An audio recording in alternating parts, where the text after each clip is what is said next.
Hi అండి. Welcome to Darshan Shanu vlogs. అందరూ ఎలా ఉన్నారు? మేమైతే చాలా బాగున్నాం. మీరు కూడా బాగుండాలని మనస్ఫూర్తిగా కోరుకుంటున్నాను. టుడే మన వ్లాగ్‌లో ఇలా బూడిద గుమ్మడికాయలతో వడియాలైతే ప్రిపేర్ చేసి చూపించేస్తామండి. చాలా అంటే చాలా బాగుంటాయి. ఎవ్రీ ఇయర్ పట్టేసుకుంటాం మేము ఈ వడియాలు. మాకైతే చాలా ఇష్టమండి. చాలా క్రిస్పీగా బాగుంటాయి. స్పైసీగా ఉంటాయి. ఇవైతే ముందుగా యాష్ అంతా పోయేంత వరకు కూడా మనం కాయల్ని శుభ్రంగా కడిగేసుకుని ఇలా చిన్న చిన్న పీసెస్‌గా కట్ చేసేసుకోవాలండి. ఒక నలుగురైదుగురు కలిసి చేసుకుంటే చాలా ఈజీగా మాట్లాడుకుంటూ సరదాగా ఈ పనులన్నీ జరుగుతూ ఉంటాయి. ఇలా వడియాలు ఒకటి, మన పికిల్స్ ఏంటి, ఇలా నలుగురం కలిసి చేసుకుంటే భలే సందడిగా జరుగుతుందండి. చాలా బాగుంటుంది. మాకైతే మా నైబర్స్ అందరూ కూడా ఒక్కచోట గ్యాదర్ అయ్యి అందరం కలిసి భలే చేసేసుకుంటూ ఉంటాము. ఇలా చిన్న చిన్న పీసెస్‌గా కట్ చేసుకున్న వాటన్నిటిలో మనం ఉప్పది వేసేసుకొని మొత్తం అంతా కలిసేటట్టుగా ఇలా కలిపేసుకొని టైట్‌గా మనం ఎంత వీలైనంత వరకు ఎంత దగ్గరగా ముడి వేయగలుగుతామో అంత దగ్గరికి ముడైతే వేసేసుకోవాలండి. ఇక్కడ చూపిస్తున్న విధంగా టైట్‌గా ముడైతే వేసేసుకోవాలి. ఇవైతే చాలా బాగుంటాయండి. డెఫినెట్‌గా కొత్త వారికి తెలియకపోతే డెఫినెట్‌గా అందరూ ట్రై చేయండి. చాలా బాగుంటాయి. ఇవి ఒక 5 కాయలకండి మొత్తం.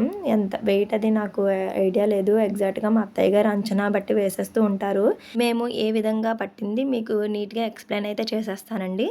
మీకు అర్థమైతే వెంటనే ఫాలో అయిపోండి. చాలా అంటే చాలా బాగుంటాయి. ఇవన్నీ కూడా మనం టైట్‌గా ముడి వేసేసుకున్న తర్వాత ఇలా హెవీ వెయిట్ ఒకటి దాని మీద పెట్టేసుకోవాలండి. రేపు వడియాలు పట్టుకోవాలనుకుంటే ముందు రోజు ఈవినింగ్ 4-5 మిడిల్‌లో మనం ఈ పీసెస్ అనేవి కట్ చేసేసుకొని ఇలా హెవీ వెయిట్ పెట్టేసి అయితే ఉంచేయాలి. దీనివల్ల వాటిలో ఉన్న వాటర్ అంతా కూడా కిందకి వెళ్ళిపోతుందండి. దీనివల్ల వడియాలు పాకిపోయినట్టు అలా రాకుండా ముద్దలుగా మనం ఏ షేప్‌లో పెట్టుకుంటే ఆ షేప్‌లో నీట్‌గా ఉంటాయి. తర్వాత వడియారం పట్టే రోజు మార్నింగ్‌కి మనం ఇలా మినప్పిండి అయితే రెడీ చేసేసుకోవాలి. ఇక్కడ 5 కాయలకి మా అత్తయ్య గారు మన కేజింపావు మినప్పిండి అయితే పట్టిందండి. కేజింపావు అయితే పట్టేసింది. ఇక్కడ పావు కేజీ పచ్చిమిర్చి, అలానే ఒక 100 గ్రాముల అల్లం, కొంచెం జీలకర్ర, ఒక 50 గ్రామ్స్ జీలకర్ర అయితే వేసేసాము. దీనివల్ల స్పైసీగా చాలా బాగుంటాయండి. డెఫినెట్‌గా ఇలా పేస్ట్ అయితే ప్రిపేర్ చేసుకుని మనం ఈ వడియాల్లో అయితే కలుపుకోవాలి. ఇక్కడ మనం ముందు రోజే వాటర్ అంతా వెళ్ళిపోయేలాగా మూటది కట్టి పెట్టుకున్నాం కదా! అవన్నీ కూడా ఓపెన్ చేస్తే ఇలా ఉన్నాయండి. మేమైతే కొంచెం పెద్ద పీసెస్‌గానే తింటాము. సో, మేము పెద్దగా కోసుకున్నాము. చిన్నగా ఇష్టపడే వాళ్ళు చిన్నగా వేసుకోవచ్చు. ఏం ప్రాబ్లమ్ లేదండి. ఇక్కడ ఇదిగోండి మినప్పిండి అంతా కూడా మెత్తగా పేస్ట్ లాగా ప్రిపేర్ చేసుకున్నాను కదా! కొంచెం గట్టిగానే ప్రిపేర్ చేసుకోవాలి. గారెల పిండిలాగా. కాకపోతే కొంచెం స్మూత్‌గా ఆడేసుకోవాలనమాట. ఇక్కడ ముక్కలన్నీ కూడా ఒక పెద్ద గిన్నె తీసేసుకొని అందులో ట్రాన్స్ఫర్ చేసేసుకున్నాము. తర్వాత ఈ ముక్కలన్నిటిలో కూడా మనం ఈ పచ్చిమిర్చి, అల్లం, జీలకర్ర పేస్ట్ అయితే యాడ్ చేసేసుకోవాలి. ఇక్కడ స్పైసీ ఎక్కువ అవుతదేమో అని ఆగామండి. మాకైతే టేస్ట్ చూస్తే సరిపోయింది. సో, మొత్తం అంతా వేసేస్తున్నాము. ఇలా మొత్తం అంతా కూడా కలిసేటట్టుగా ప్రతి ముక్క కలిసేటట్టుగా నీట్‌గా కలిపేసుకోవాలి. చూపిస్తున్న విధంగా. వీడియో అయితే ఎక్కడ స్కిప్ చేయకండి. చాలా బాగుంటాయి. డెఫినెట్‌గా మీరు ట్రై చేసి ఎలా వచ్చిందో నాకైతే కామెంట్ సెక్షన్‌లో కామెంట్ చేయడం మర్చిపోవద్దు. ఇలాంటి మంచి వీడియోస్ కోసం మన ఛానల్ని అయితే సబ్స్క్రైబ్ చేసుకోండి. మొత్తం స్పైసీ అంతా కూడా వేసేసాము. చూపిస్తున్న విధంగా మొత్తం నీట్‌గా కలిపేసుకోండి. నెక్స్ట్ వీడియోలో సగ్గుబియ్యంతో వడియాలు ఎలా చేసుకోవాలో కూడా చూపిస్తాను. వీడియో ఎక్కడ స్కిప్ చేయొద్దు. డెఫినెట్‌గా మన ఛానల్ని సబ్స్క్రైబ్ చేసుకొని బెల్ ఐకాన్ క్లిక్ చేయండి. ఇక్కడ మొత్తం ఆ స్పైసీ అంతా కలిసిపోయిన తర్వాత మినప్పిండి కూడా మనం చూసుకుంటూ కలుపుకోవాలండి. మనకి వడియం వేసుకోవడానికి వీలుగా ఒక రౌండ్‌గా అవుతూ ఉంటే సరిపోతుంది. దాన్ని బట్టి కొంచెం మనం ఎక్కువగానే పిండి చూసుకోవాలి. తగ్గితే కష్టం కదండీ! ఎక్కువైతే కొంచెం అలా ఉంచేసుకొని ఇడ్లీ పిండిలాగా రుబ్బేసుకోవచ్చు. ఇక్కడ చూపిస్తున్న విధంగా మొత్తం కలిసేటట్టుగా కలిపేసుకున్నాం చూసారా? ఇలా ముద్దలాగా మనకి వడియం పెట్టుకోవడానికి వీలుగా వచ్చేటట్టుగా అయితే కలుపుకోవాలి. ఈ కన్సిస్టెన్సీ వచ్చే వరకు కూడా మనం మినప్పిండి యాడ్ చేసి కలుపుకుంటే సరిపోతుందండి. పిండి కూడా వాటర్ వేసేసి అస్సలు మిక్సీ పట్టకూడదు. గారెపిండిలాగా స్మూత్‌గా కలుపుకోవాలి. చూస్తున్నారా ఎంత బాగా వచ్చిందో? ఈ రకంగా ఉంటే సరిపోతుంది. ఇక్కడ మేము కవర్స్ అయితే యూజ్ చేసామండి. క్లాత్‌కి అయితే మాక్సిమం పిండంతా మినప్పిండి క్లాత్‌కే అంటుకుపోతుంది. ఇలా కవర్ అయితేనే బాగా వస్తాయండి.